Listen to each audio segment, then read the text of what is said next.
अध्याय 1 देख रहे हैं सौर मंडल में पृथ्वी। सौर मंडल में पृथ्वी हम अपने प्लैनेट और सौर मंडल की बात भी करेंगे जिसे हम कहते हैं द सोलर सिस्टम।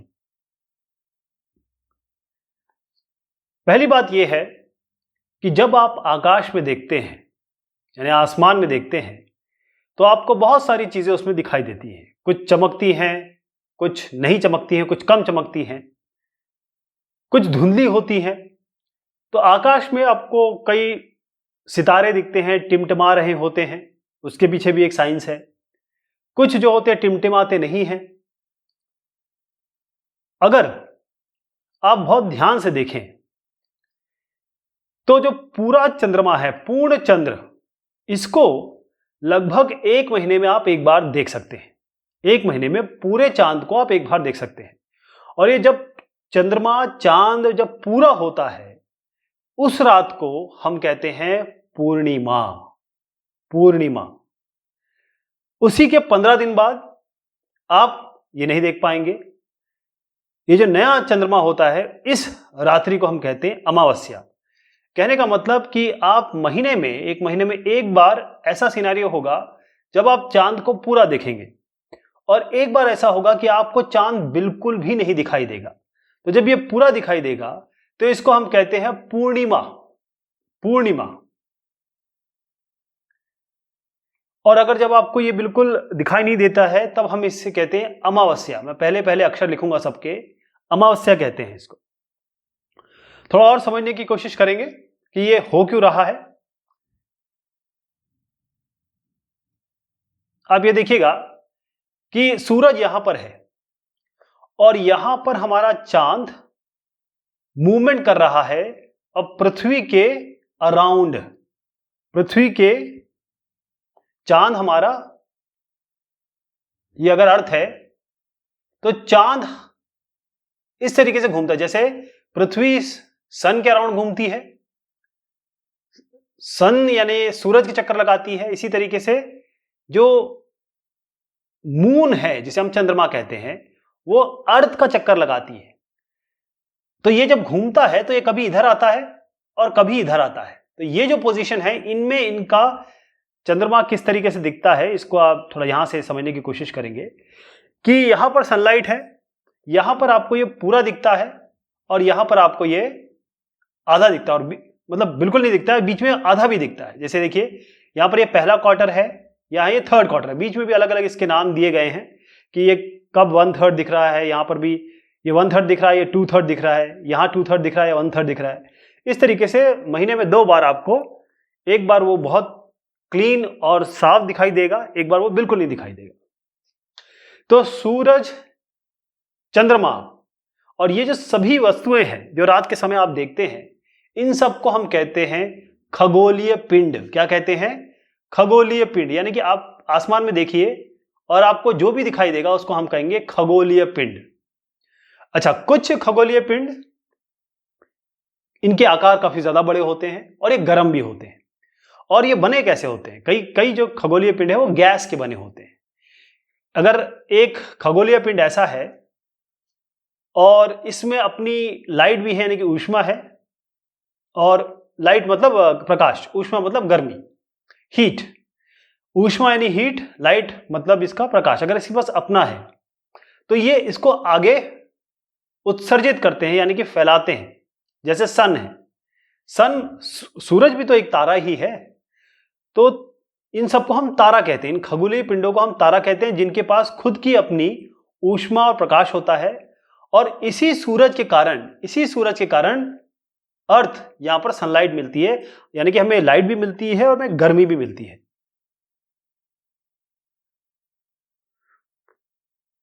अब अगर आप ध्यान से देखेंगे तो आपको कुछ पैटर्न मिलेगा, यानी कुछ ऐसे तारे दिखेंगे जिनको आप इजीली आइडेंटिफाई कर सकते हो, पता लगा सकते हो कि ये क्या है, ये किस तरीके से दिख रहे हैं। तो इसके लिए अगर आप देखें जो पैटर्न बनता है, तारों के कुछ समूह होते हैं वो अपना एक पैटर्न बनाते हैं और वो एक स्पेशल आकृति में दिखाई देते हैं कभी कभी। तो ये इन्हें हम नक्षत्र मंडल कहते हैं। नक्षत्र मंडल, नक्षत्र मतलब आपके तारे और वो साथ में मिले हुए हैं और मिलके एक आकृति बना रहे हैं। जैसे इसको ध्यान दीजिएगा, मैं इसको डिस्कस करता हूं। इसे हम कहते हैं बिग बियर, ध्यान रहेगा, बिग बियर, या इसको हम कहते हैं उर्सा मेजर। क्या कहेंगे? Ursa Major, big bear. बड़ा बियर दिख रहा है, बियर मतलब होता है भालू। इसको हम बहुत आसानी से, इसको नक्षत्र मंडल कहते हैं, बहुत आसानी से हम इसको पहचान सकते हैं। इसी तरीके से आप यहां पर देखेंगे इस जगह पे, तो ये जो है इसको हम कहते हैं स्मॉल बियर। स्मॉल बियर कर दूं, स्मॉल बियर, छोटा भालू। और हमारे यहां इसको कहते हैं सप्तऋषि। सप्तऋषि 1 2 3 4 5 6 7, 7 दिख रहे हैं ना आपको, तो इसको हम कहते हैं सप्तऋषि या सप्त सात। ये 7 तारों का समूह है। और इसको हम, जैसे इसको हमने कहा Ursa Major, Ursa Major, big bear, यहां पर हो गया आपका स्मॉल बियर, राइट। अब यहां पर मैं थोड़ा सा आपको समझाने की और कोशिश करूं। यहां पर एक बियर का एक फिगर बना हुआ है। अगर इन सबको जोड़ दें और कुछ आकृति बनाने की कोशिश करें तो ये बियर की तरह दिखने लगता है। ये केवल समझने के लिए, ऐसा नहीं कि ये वाकई में बियर बनाता है। ये आकृति दिखने लगती है, और इसको भी हम उल्टा कर दे तो हमें एक आकृति दिखने लगती है। तो इसका नाम हमने रख दिया, याद रखने के लिए, समझने के लिए, कि ये एक बिग बियर है, एक स्मॉल बियर है। पुराने जमाने में क्या होता था, प्राचीन समय में लोग कैसे अपना रास्ता तय करते थे, क्योंकि ना तो हम उनके पास कोई मोबाइल होता था, ना जीपीएस होता था, जीपीएस नहीं, मोबाइल नहीं, कैसे कैसे जाएंगे इधर से उधर। तो वो क्या करते थे, जो अपनी दिशा है, डायरेक्शन, उसका निर्धारण, उसका आइडिया कैसे लेते थे? तारों से। इन्हीं तारों से वो आइडिया लेते थे। जो उत्तरी तारा है, उत्तर दिशा को बताता है, हम इसे कहते हैं ध्रुव तारा। क्या कहेंगे इसे हम? ध्रुव तारा। ध्रुव तारा आपको हमेशा नॉर्थ डायरेक्शन या उत्तर का डायरेक्शन बताएगा, ध्रुव तारा। ओके, ये हमेशा आसमान में आपको एक ही जगह पे दिखाई देगा, हमेशा एक ही जगह पे, ये बदलता नहीं है। अगर आपको सप्तऋषि का आइडिया हो तो आप आराम से ध्रुव तारे की स्थिति आप पता कर सकते हैं, इसका डायरेक्शन पता कर सकते हैं। जैसे इसको तो आप समझ गए ना, ये सप्तऋषि। अब ये सप्तऋषि यहां पर देखिएगा, यही सप्तऋषि है जो मैंने यहां बताया आपको। यहां आप ध्यान से देखिएगा क्या हो रहा है। ये जो सप्तऋषि है, यहां पर ये जो 2 तारे हैं, अगर यहां पर आप ऑब्जर्वर या देखने वाले हैं और यहां से आप स्ट्रेट लाइन पास करें, 2 लाइन से हम 2 पॉइंट से हम स्ट्रेट लाइन बना सकते हैं। यहां से स्ट्रेट लाइन अगर आप भेजेंगे तो ये जाके ध्रुव तारा भी इसी लाइन में आएगा, यानी कि ये पॉइंट, ये पॉइंट, ये पॉइंट कोलिनियर हो गया, एक ही लाइन में है।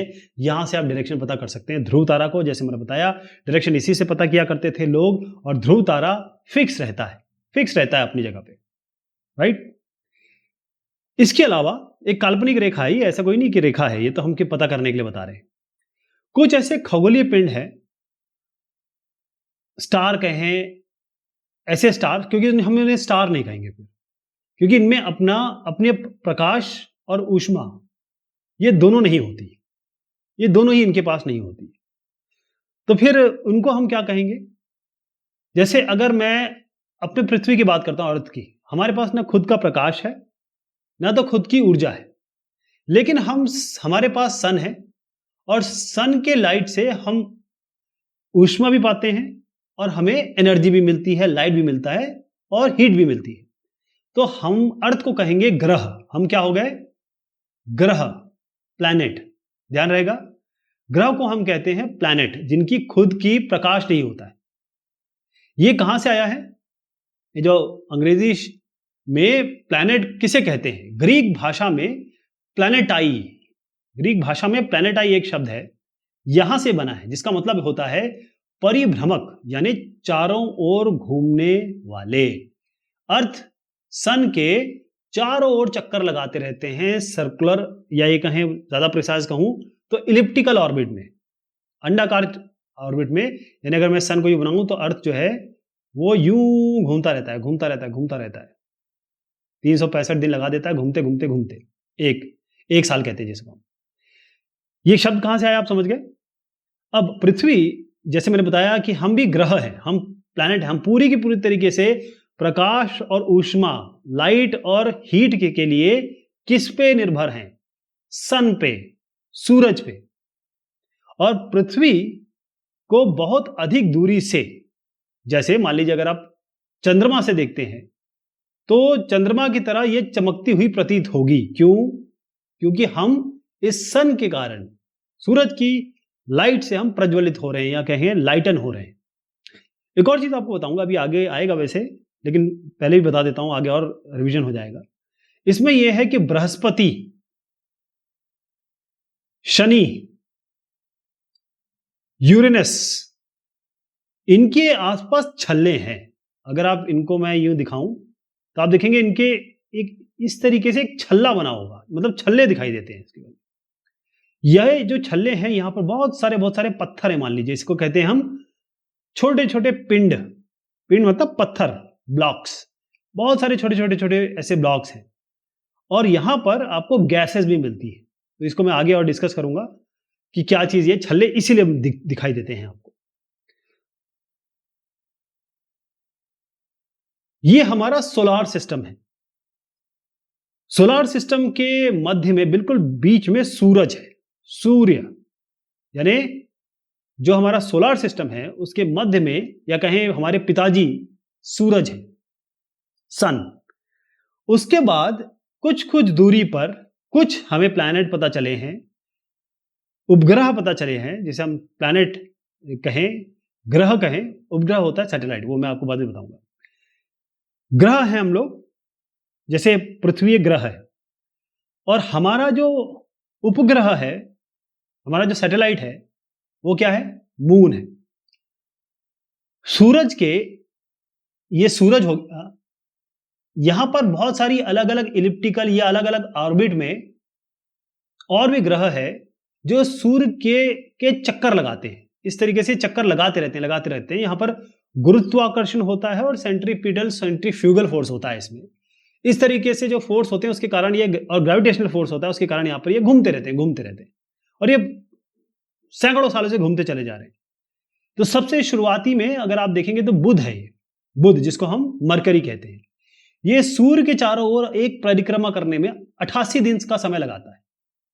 और हर एक प्लैनेट जो होता है उसमें एक और चीज आप दिखाई देगा आपको, वो ये है कि ये सूरज के आसपास तो घूम ही रहे हैं, अराउंड, और ये अपना भी खुद घूम रहे हैं। मतलब एक होता है रेवोल्यूशन, एक होता है रोटेशन। तो ये यहां तो रिवॉल्व कर रहे हैं, घूम रहे हैं, और अपनी धुरी पर, एक्सिस पे ये खुद भी घूम रहे हैं। घूर्णन कहते हैं इसे, कहते हैं ये एक्सिस होगी, अपने एक्सिस पे ये घूर्णन कर रहे हैं, यानी घूम रहे हैं इसको। तो जो बुध है, मरकरी, 88 दिन लगाता है ये सूर्य के चारों ओर, और 59 डेज लगाता है अपनी धुरी पर, अपनी एक्सिस पर घूमने के लिए। शुक्र पे आ जाइए आप। जो शुक्र है इसको हम कहेंगे विनस। अब ये सूरज के चारों ओर 255 दिन लगाता है, और अपनी ही एक्सिस पे ये खुद ही जो घूमता है वो 243 दिन लगते हैं इसको। पृथ्वी का तो खैर आपको बहुत अच्छे से आइडिया है। ये जैसे मैंने बताया कि सूरज के पूरा एक चक्कर लगाने के लिए 365 दिन लगाता है अर्थ। 365.25 कर देता हूं, 1/4 ऑफ अ डे। ये एकदम क्लीन है, मतलब ये एक्चुअल नंबर है। एक दिन, जैसे हम 24 घंटे जानते हैं, एक दिन लगाता है ये अर्थ या पृथ्वी एक दिन लगाती है, अपने एक्सिस पे घूमती है। मंगल पे आ जाइए। मंगल है मार्स। अब ये जो सूर्य के चारों ओर एक परिक्रमा के लिए 687 डेज लगाता है मंगल, और अपने अक्ष पर घूमने के लिए एक दिन, और चंद्रमा की संख्या, यानी कि इसके मंगल के चंद्रमा कितने हैं। जैसे अगर मैं पृथ्वी के चंद्रमा बताऊं, पृथ्वी का सैटेलाइट जो पृथ्वी के आसपास घूमता है, अर्थ के आसपास भी तो घूमती है चीजें, तो उसमें हमारा मून है। ऐसी अगर हम मंगल की बात करें तो मंगल के आसपास 2 चांद घूमते हैं। मंगल के खुद के चांद है, उनका नाम चंद्रमा नहीं है, मैं बता रहा हूं कि जैसे हमारा चंद्रमा है, उनके भी 2 चंद्रमा है। अब आ जाइए यहां पर बृहस्पति पे। बृहस्पति कहते हैं जुपिटर। जुपिटर है, ये सूरज के चारों ओर एक परिक्रमा करने के लिए, मैं जुपिटर की बात करता हूं, तो ये लगाते 11 साल 11 महीने, लगभग आप मान लीजिए 12 साल। अपने अक्ष पर, अपने धुरी पर घूमने के लिए ये लगाते हैं 9 घंटे। बृहस्पति 9 घंटे 56 मिनट। और इनके खुद के चंद्रमा कितने, इनके खुद के सैटेलाइट कितने हैं आपके बृहस्पति के? ये है तकरीबन 16। अब आइए अब सैटर्न पे, शनि पर आ गए। ये जो शनि है, ये सूरज के पूरा जो परिक्रमण करते हैं, आप जान के अचरज में आ जाएंगे कि शनि जो कि सैटर्न है, सैटर्न लगाता है 29 साल 5 महीने और अपनी एक्सिस पे घूमने के लिए 10 घंटे और 40 मिनट।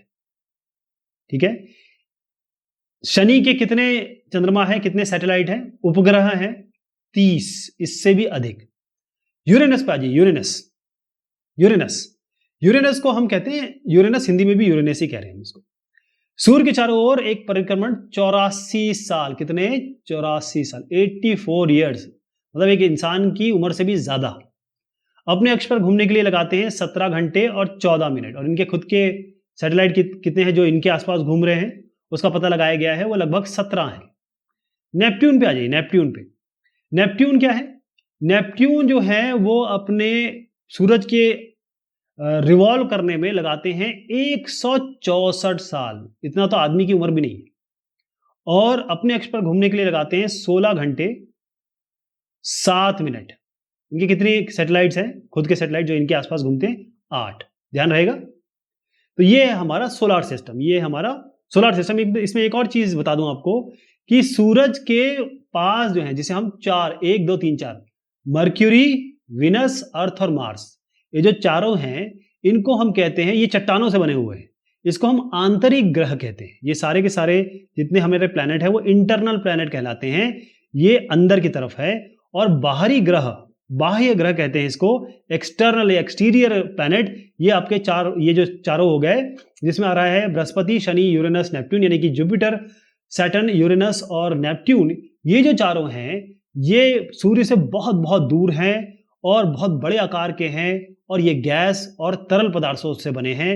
इनमें आपको सॉलिड नहीं मिलेगा, जबकि यहां पर आपको सॉलिड मिलेगा, यहाँ चट्टान मिलेगी। अगर आप देखेंगे, हम लोग मंगल पे भी जा चुके हैं और वहां पर पत्थर मिलेंगे, चट्टान मिलेंगे, वो सारी चीजें मिलेगी जो हमको अमूमन अर्थ में आइडिया लगता है। लेकिन यहां पर ये सब गैस से बने हैं या तरल पदार्थों से बने हैं। इसके बीच में एक यहां पर एक लाइन है जिसे हम कहते हैं, इसको हम कहते हैं क्षुद्र ग्रह पट्टी। यहां पर होते हैं एस्टेरॉइड्स, हम बताएंगे।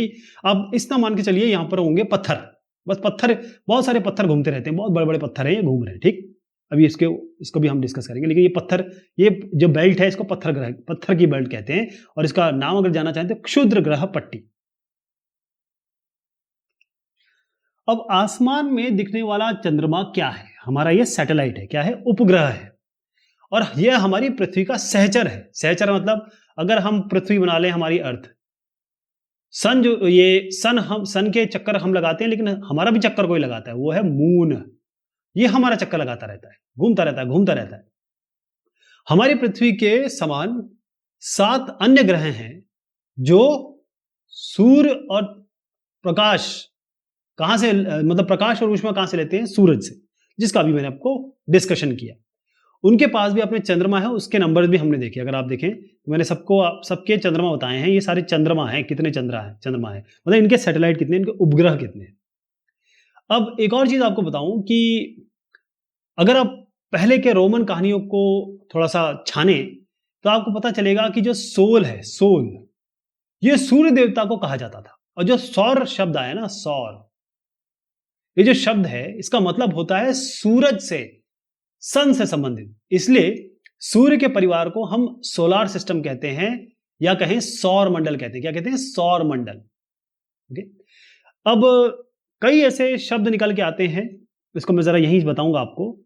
कुछ ऐसे शब्द हैं जिनका हम उपयोग एक भाषा में, मतलब हम एक भाषा में करते हैं, लेकिन वो दूसरी भाषाओं के लिए से हमने लिए हैं, ग्रीक से लिए हैं, रोमन से लिए हैं। जैसे एग्जांपल दूं, ज्योग्राफी अंग्रेजी का शब्द है ये, लेकिन ये ग्रीक से लिया गया है, ग्रीक भाषा से लिया गया है, जिसका मतलब है पृथ्वी का विवरण, अर्थ का डिस्क्रिप्शन। ये 2 ग्रीक शब्द को मिलकर बनाया गया है। जी का मतलब होता है अर्थ, जहां भी जी आएगा इसका मतलब ग्लोब की बात हो रही है, अर्थ की बात हो रही है। ग्राफिया का मतलब होता है इसके बारे में लिखना। जैसे मैं बताऊं, जियो के साथ आप ये लॉजी जोड़ दीजिए, ये अर्थ का अध्ययन हो गया, पृथ्वी का अध्ययन। जियो के साथ आप मेट्री जोड़ दीजिए, यहां पर आ गया, मेट्री मतलब होता है मेजरमेंट, तो पृथ्वी का मापन हो गया।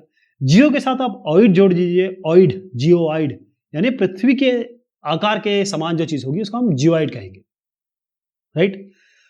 अब सौरमंडल, जैसे अभी हमने देखा, यहां पर ये सौरमंडल, यहां पर भी आपको मैं दर्शाना चाहता हूं सूर्य, सन, 8 ग्रह मतलब 8 प्लैनेट, उपग्रह, उपग्रह को ऊ कर देता हूं, और जो खगोलीय पिंड है हमारे,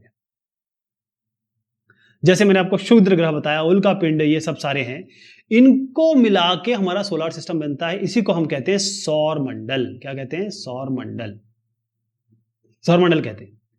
और इसको हम सौर परिवार का नाम देते हैं। और इनका बॉस कौन है? सन। इनके फादर कौन है? सन। सूरज के बारे में अगर मैं बताऊं, जो हमारा सन है, तो सूरज सौर मंडल के बिल्कुल बीच में है। अभी आप ये देखिए, ये जो आप केवल एक पार्ट देख पा रहे हैं, इसको अगर मैं पूरा बना दूं तो ये पूरा गोल हो जाएगा, यानी कि ये बीच में है। बाकी सब इसकी, ऐसे बताऊं, यहां सूरज है, सन, बाकी सब यूं घूम रहे हैं, सब ऐसे ऐसे करके घूम रहे हैं। तो सूरज बिल्कुल बीच में है, अच्छा खासा बड़ा है, और बहुत सारे गर्म गैसों से बना हुआ है। और क्योंकि खिंचाव है, यानी मैंने जो कहा ग्रेविटेशनल पुल जो होता है, वो ग्रेविटेशनल पुल के कारण ये सब घूम रहे हैं। वरना अगर कोई फोर्स नहीं होता तो ये सब तो छिटक जाते। ये घूमते क्यों? कोई ना कोई तो ग्रेविटेशनल फोर्स काम कर रहा है। और जितने भी यहां पर हमारे सौर मंडल में आप ग्रह देखते हैं, उन सबको सूरज ही प्रकाश और ऊष्मा देता है। लेकिन हम इसकी बहुत ज्यादा ऊष्मा नहीं पता कर सकते। क्यों? क्योंकि अगर वाकई में हम सन के करीब भी चले जाएं तो हम जल जाएंगे, बिल्कुल हम मतलब तब्दील हो जाएंगे गैसेस में, क्योंकि इतना गर्म है। हम इसकी, अगर हम दोपहर में खड़े होते हैं बाहर, तो आप देखते हैं कितनी गर्मी लगने लगती है। खासतौर पे जो थोड़ा नीचे के इलाके हैं, चेन्नई से ऊपर, महाराष्ट्र के करीब, उत्तर प्रदेश के थोड़ा नीचे, वहां पर हमको कितनी गर्मी लगती है। गर्मी, बहुत गर्मी लगती है। अब सोचिए, इतना दूर सन है, फिर भी हमको इतनी गर्मी लग रही है। तो अगर हम इसके पास चले गए तो हमारा क्या हाल होगा? हम इसकी जो तेज ऊष्मा है उसको हम महसूस नहीं कर पाते, क्योंकि ये हमसे ज्यादा दूर भी नहीं है, ज्यादा पास भी नहीं है। मैं बताऊं, सन और अर्थ के बीच में कितना अंतर है? यह है 15 करोड़ किलोमीटर। 15 किलोमीटर नहीं, 15,000 नहीं, 15 लाख नहीं, 15 करोड़ किलोमीटर है। सोचिए, 15 करोड़ किलोमीटर, बहुत दूर है। फिर हम आए ग्रह पे। अब ग्रह मैंने जैसे बताया, हम प्लैनेट है, ये सारे जितने आपको गोले दिख रहे हैं, ये सारे प्लैनेट है। तो हमारे सौर मंडल में, जैसे अभी तक आप सीख चुके हैं कि हमारे 8 ग्रह हैं। अब सूर्य से दूरी के अनुसार, जैसे यहां से जो बढ़ रहा है, Mercury, Venus, Earth, Mars, Jupiter, Saturn, Uranus, Neptune, Pluto. अब प्लूटो के बारे में मैं अभी जरा बात करूंगा आपसे, यहां पर आएगा। लेकिन पहले आप ये थोड़ी, आपको यहां तक प्लूटो को नहीं समझना। प्लूटो हमारा ग्रह नहीं है। अब मैं बताऊंगा क्यों, पहले था ये। इसको याद करने का तरीका यहां पर बहुत बेहतरीन बताया है। My very efficient mother just served us nuts. मेरी बहुत बेहतरीन कामगार महिला ने, हमारे लिए जो उनका प्यार है, उसके कारण उन्होंने हमें अभी अभी नट्स दिए। नट्स मतलब आपका मूंगफली हो सकता है, या आप कुछ भी कह सकते हैं, कैशू नट्स हो सकता है, बादाम, या कैशू नट वैसे वो होता है काजू। तो इसको ऐसे याद कर लीजिए आप, है ना। अब सौर मंडल में सभी जो 8 ग्रह है, उनका एक समय है, कितने घूमते हैं, और वो जो जिस चक्कर में घूमते हैं, इसको हम कहते हैं कक्षा, इसको हम कहते हैं ऑर्बिट, या कहते हैं कक्षा। क्या होता है? यानी अगर सन के अक्रॉस ये अर्थ घूम रही है, तो ये हमेशा यही पाथ लेगी, यही, इसी को हम इसकी ऑर्बिट कहेंगे, कक्षा कहेंगे। बुध यानी कि मर्क्यूरी, ये सबसे करीब है किसके? सन के। सबसे करीब है मर्क्यूरी। जैसे मैंने बताया था, 88 दिन लगाती है ये मर्क्यूरी सन का चक्कर लगाने में। अब शुक्र अभी हमने देखा था, पृथ्वी का एक जुड़वा ग्रह माना जाता है। क्यों? क्योंकि शुक्र और ये हम लोग ना, बिल्कुल जैसे अर्थ और शुक्र है, ये ऑलमोस्ट एक जैसे हैं। आपको याद होगा, मैंने शुक्र बताया था आपको। ये जो शुक्र जो है, वो हम और विनस, शुक्र और अर्थ, हम लोग एकदम सिमिलर है। हम कह सकते हैं हम जुड़वा भाई हैं। ओके, क्योंकि हम एक जैसे, हमारा साइज वाइज सब सेम है। मैं आपको बताना चाहता हूं कि प्लूटो वाकई में एक ग्रह था अभी तक, लेकिन एक बैठक हुई और उसमें देखा गया था कि एक खगोलीय पिंड है। इस प्लूटो को बोना ग्रह कहा जाने लगा, यानी कि ड्वार्फ प्लैनेट, बोना ग्रह। इनको इस श्रेणी से हटा दिया गया। किससे? प्लूटो से। प्लूटो को हमारे ग्रह में नहीं इंक्लूड किया जाता। ये हमारे मतलब जो प्लैनेट हैं उनमें नहीं आता है, हमारे सौर मंडल में नहीं आता। हमारे सोलर सिस्टम प्लूटो नहीं है, ये एक ड्वार्फ ग्रह कहा गया। एक यहाँ पर बैठक हुई थी, उस पर डिसाइड हुआ। अब पृथ्वी की बात करते हैं, हमारा जो खुद का प्लैनेट है। दूरी के हिसाब से आपने देख लिया, अभी पृथ्वी जो है तीसरा ग्रह है, 5वां सबसे छोटा ग्रह है, अब इसमें यह है ध्रुव के पास, यानी हम जब पृथ्वी बनाते हैं तो ये यहाँ जो सबसे टॉप पोर्शन है इसको हम ध्रुव कहते हैं, यानी पोल्स। यहाँ पर ये चपटा है, इस तरीके से चपटा है, मतलब कैसे इसको चपटा समझ गए ना आप आटे की एक गोला बनाइए आटे का, ऊपर जरा ऊपर और नीचे दबा दीजिए तो जो चपटाहट आएगी वही है। तो इसके लिए इसी कारण से इस आकार को हम भू आभ कहते हैं। भू आभ का मतलब है पृथ्वी के समान आकार, इसको कहते हैं हम जियोइड। क्या कहेंगे? जियोइड, जो भी पृथ्वी के आकार के समान है, क्योंकि ये जियोइड है, ये पूरी तरीके से गोल नहीं, अंडे मतलब ये बॉल की तरह नहीं है, कुछ चिट्टा हुआ है। अब यहां पर हमारे पास अनुकूल परिस्थितियां हैं जीवन की, ना तो ये अर्थ बहुत ज्यादा गर्म है ना बहुत ज्यादा ठंडा है, इसलिए लोग यहाँ रह पाते हैं। यहाँ पानी है, यहाँ हवा है, और हमारे लिए जो भी आवश्यक गैसेज हैं जैसे ऑक्सीजन यहाँ पर है, वो सारी चीजें, पेड़ों के लिए कार्बन डाइऑक्साइड है। तो पृथ्वी सौरमंडल का वाकई में बहुत अद्भुत ग्रह है। वाकई में ऊपर से अगर देखा जाए, अगर मैं यहाँ पर थोड़ा दूर चला जाऊं, किसी सैटेलाइट से यहाँ पर चला जाऊं और यहाँ से अर्थ को देखूं, तो हमें दिखाई देगा ये पूरा का पूरा नीला। क्यों होता है? क्योंकि मोस्टली पूरा का पूरा पृथ्वी मोस्टली पानी से ढका हुआ है, समुद्र है यहाँ पे, इसलिए हमको नीला दिखाई देता है। इसको हम कहते हैं नीला ग्रह, क्योंकि पानी बहुत ज्यादा है, समुद्र बहुत ज्यादा है। अब एक बार क्या हुआ, पहले मैं आपको इनकी कहानी बताऊंगा एक बार, बहुत अच्छी कहानी है ये। पहले आपको बता दूं कि लाइट को, जैसे सन है, सन की लाइट अर्थ में आने में कितना समय लगता होगा, इसकी स्पीड बता दूं, 3 × 10⁸ मीटर पर सेकेंड, मतलब 3 × 10⁵ किलोमीटर पर सेकेंड। इतनी गति, बहुत ज्यादा गति है ये कोई मामूली गति नहीं है। इसके बाद भी सन से अर्थ तक जो लाइट पहुंचती है उसको कुल मिला के 8 मिनट लग जाते हैं। 8 मिनट, इतनी स्पीड में भी 8 मिनट लग रहे हैं। 15 करोड़ किलोमीटर जो चलना पड़ता है इनको। ये जो हमारा चंद्रमा है, अब मैं चंद्रमा की बात शुरू कर रहा हूं। यहां पर देखिएगा एक साहब का नाम आएगा। सबसे पहले मैं बताऊं, नील आर्मस्ट्रांग ये सबसे पहले व्यक्ति थे जिन्होंने 21 जुलाई 1969 को चंद्रमा पे कदम रखा था। यही आदमी है जो सबसे पहले आदमी थे। उसके बाद कई समय बाद हमारे को भी ये एक सुखद अनुभव हुआ।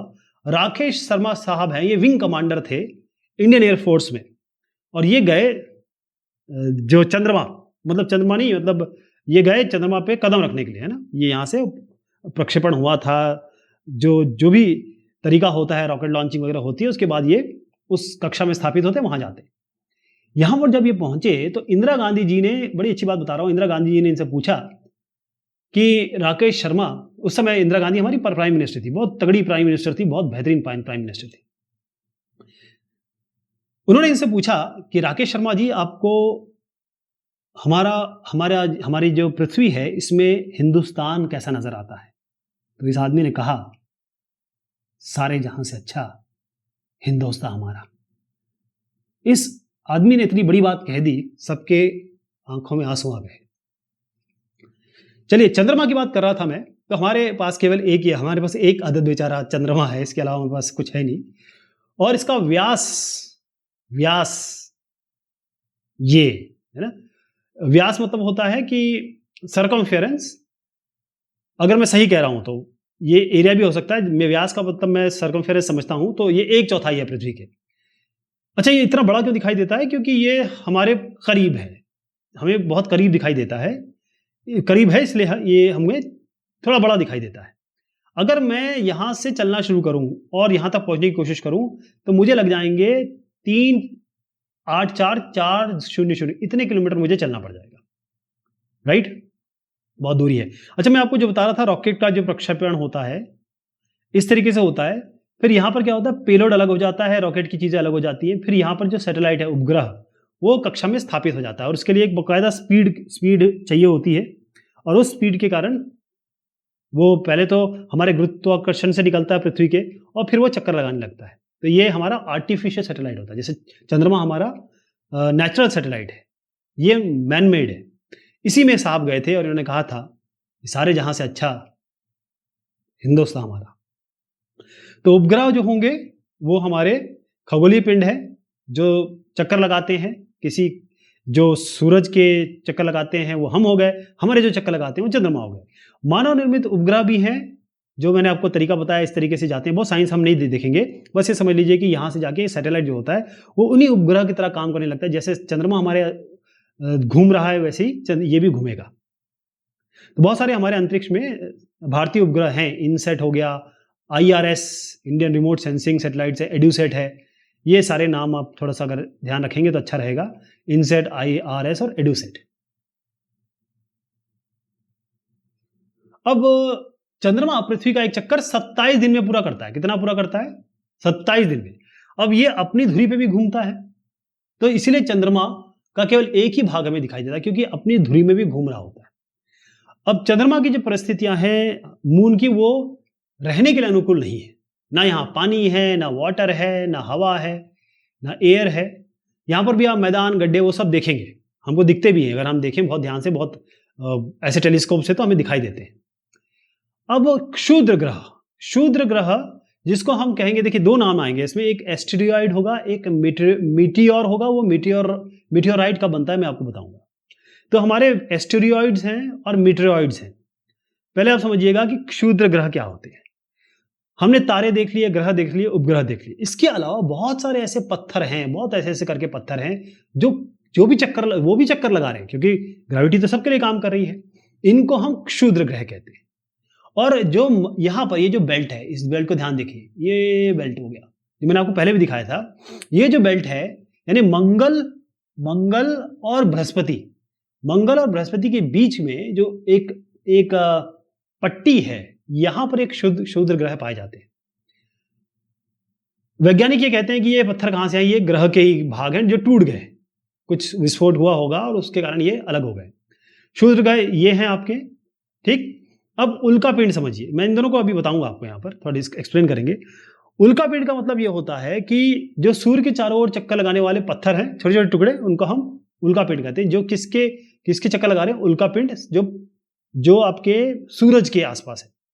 अब ये कभी कभी जो पृथ्वी है इसके बहुत करीब पहुंच जाते हैं, और ये जब आते हैं तो बहुत तेजी से आते हैं। तो हमारे यहाँ क्या है, हमारे बहुत सारे अगर एटमॉस्फेयर में अलग अलग लेयर देखें, वो इसकी घर्षण कर देती है, फ्रिक्शन के कारण खत्म हो जाते हैं। लेकिन कई ऐसे होते हैं गर्म होकर जल जाते हैं, क्योंकि फ्रिक्शन आता है।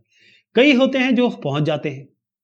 कई बार ये जल जाते हैं, तो जलते हैं तो ये प्रकाश उत्पन्न करते हैं, लाइट दिखेंगे। तो इसके लिए आपको ऐसा दिखेगा कि ये लाइट पीछे इनकी जा रही है। कई ऐसे पत्थर होते हैं जो पृथ्वी की जमीन पे पहुंच भी जाते हैं, और आप देखेंगे कि धरातल पे गड्ढे पड़ जाते हैं अगर बड़े बड़े पत्थर आ गए तो।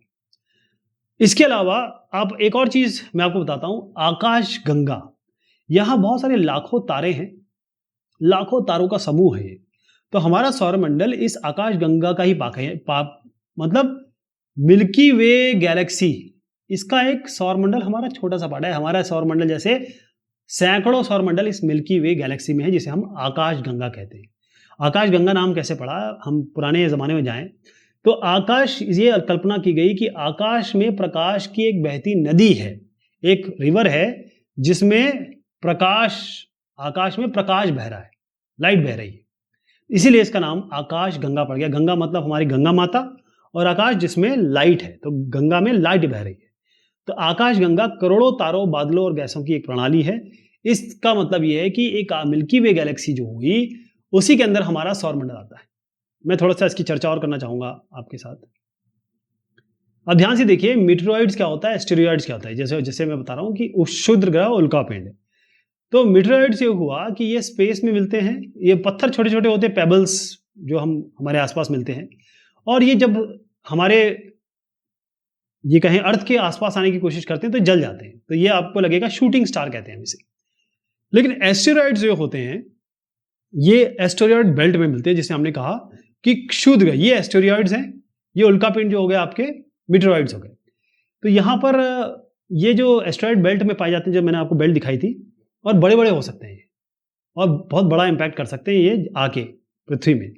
तो एस्टेरॉइड्स, मीटियोर्स और मीटेरॉइड्स में थोड़ा अंतर अगर बताऊं तो एस्टेरॉइड मतलब होता है बड़े बड़े पत्थर जो आपके स्पेस में घूम रहे हैं। मीटेरॉइड का मतलब ये होता है कि जब ये पत्थर हमारे पृथ्वी के करीब पहुंच जाते हैं, क्योंकि फ्रिक्शन बहुत होता है इनका, बहुत तेजी से आ रहे होते हैं, तो ये जल जाते हैं। तो ये शूटिंग स्टार की तरह दिखते हैं, ऐसे जैसे ये जल रहे हैं और एक स्टार की तरह दिखते हैं। कई ऐसे होते हैं बहुत, जिसे कहते हैं बिरले, जो अर्थ पे पहुंच जाते हैं। कई ऐसे मीटियोर होते हैं जो अर्थ पे पहुंच जाते हैं, हमारी पृथ्वी पे पहुंच जाते हैं, इन्हीं मीटियोर को हम मीटियोरॉइड कहने लगते हैं। ग्राउंड पे आ जाते हैं, मतलब पृथ्वी पे आ जाते हैं। तो आकाश गंगाएं ऐसे बहुत सारे, हमारी एक आकाश गंगा हो गई जिसके अंदर हम, आकाश गंगा के अंदर हमारा सौरमंडल है। ऐसे बहुत सारी आकाश गंगाएं मिल जाएं तो इसको हम ब्रह्मांड कहते हैं, यूनिवर्स। अब इसकी अपना कल्पना नहीं कर सकते क्योंकि बहुत बड़ा है। जैसे आप यहां पर हैं, पृथ्वी पे रहते हैं, पृथ्वी आपके सौरमंडल का पार्ट है, यानी कि सोलर सिस्टम। सौरमंडल जो है वो आकाश गंगा का पार्ट है और आकाश गंगा ब्रह्मांड का पार्ट है। तो ऐसे तमाम आकाश गंगा आप यहां पर देखते हैं, राइट। तो ये बात हुई इस चैप्टर की। होपफुली आपको सारी चीजें अच्छे से समझ में आई होंगी, क्योंकि जरूरी ये है कि अगर हम चैप्टर की एक एक चीज समझ जाएं तो हम उत्तर देने के काबिल हो जाएंगे। सवाल जवाब उतना ही पढ़ना जरूरी है जितना कि चैप्टर पढ़ना जरूरी है। बहुत शुक्रिया।